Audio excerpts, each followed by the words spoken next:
मुंबई। यह शहर कभी नहीं सोता। ऊंची ऊंची इमारतें, जगमगती सड़कें और हर वक्त बस भागती दौड़ती जिंदगी। लेकिन इस तेज रफ्तार शहर के कुछ कोने में अंधेरा भी है। एक ऐसा अंधेरा जिसे देखने की हिम्मत हर कोई नहीं करता। क्या आपने कभी सोचा है कि इस भीड़भाड़ वाली दुनिया में कुछ ऐसी चीजें भी है जो हमारी आंखों से छुपी रहती है? क्या हर सुनसान गली बस एक गली होती है, या वहाँ कुछ ऐसा भी है जो हमें देख रहा होता है पर हम उसे नहीं देख पाते? यह कहानी है राहुल शर्मा की, एक साधारण आदमी जो अपनी रोजमर्रा की जिंदगी में व्यस्त था। लेकिन एक रात एक सुनसान रास्ते ने और एक पुराना कब्रिस्तान ने उसकी ज़िंदगी हमेशा हमेशा के लिए बदल दी।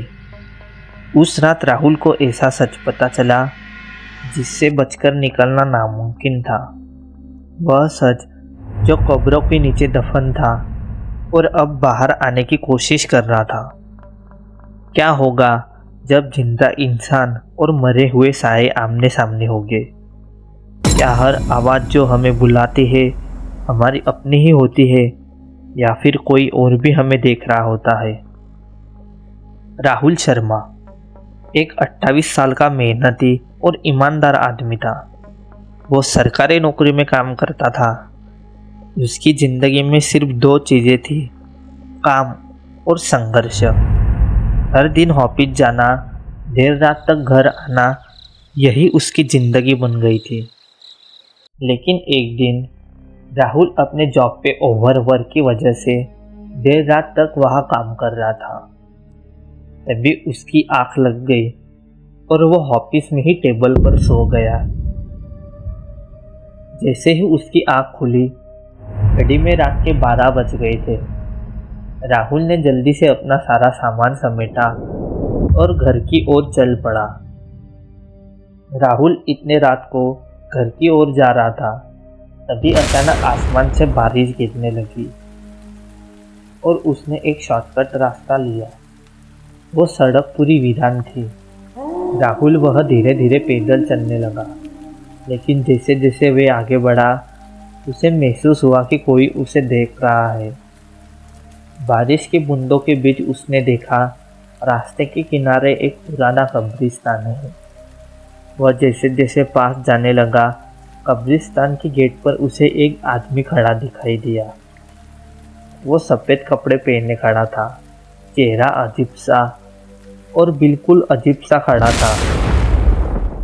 राहुल को लगा कि वह कोई रखवाला होगा, लेकिन जैसे ही उसने आगे बढ़ने के लिए उस आदमी के पास से गुजरने की कोशिश की, वो आदमी कुछ बड़बड़ाने लगा। राहुल ठिठक गया। उस आदमी ने सिर हिलाकर उससे कहा, कब्रिस्तान के अंदर मत जाना, वरना वापस लौटना मुश्किल होगा। राहुल ने उसकी बात पर ध्यान नहीं दिया और वह आगे बढ़ने लगा। राहुल ने तेजी से गेट पार किया और अंदर चला गया। अंदर घना अंधेरा था। कब्रों पर नाम लिखे हुए पत्थर टूट चुके थे और चारों ओर भयानक सन्नाटा पसरा था। चलते चलते उसकी नज़र एक पुरानी कब्र पर पड़ी, जिस पर नाम लिखा था मिर्जा मौत 2001।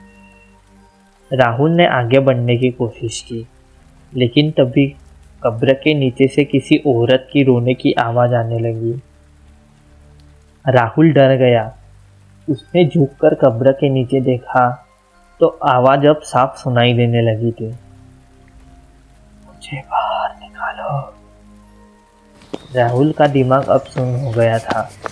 वो तेजी से पलटकर भागने लगा, लेकिन तभी वो आवाज़ उसके ठीक पीछे से आने लगी।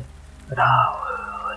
अब की बार वो आवाज़ उसके पीछे से आने लगी, जैसे कोई उसके ठीक पीछे खड़ा हो। राहुल ने डरते हुए पीछे देखा तो एक औरत आधी जली हुई, आंखों में बारीक पुतलियाँ और एक खौफनाक चेहरा। औरत ने अचानक राहुल की गर्दन पकड़ी और उसे कब्र के अंदर खींचने लगी।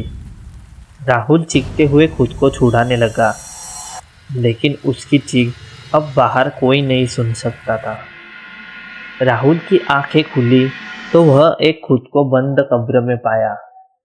वहां अंधेरा था और चारों ओर सड़ी हुई लाशें थी। राहुल ने देखा कि वही जली हुई औरत उसके ठीक सामने खड़ी थी, लेकिन अब उसके चेहरे पर एक अजीब सी मुस्कान थी।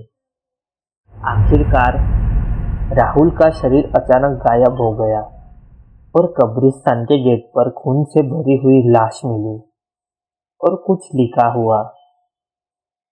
अगर तुम कभी अकेले किसी सुनसान रास्ते से गुजर रहे हो और तुम्हारे कानों में कोई धीमी आवाज आए, तो पीछे मुड़कर मत देखना, क्योंकि हो सकता है वो नीरजा तुम्हें ढूंढ रही हो और अगली लाश तुम्हारी होगी।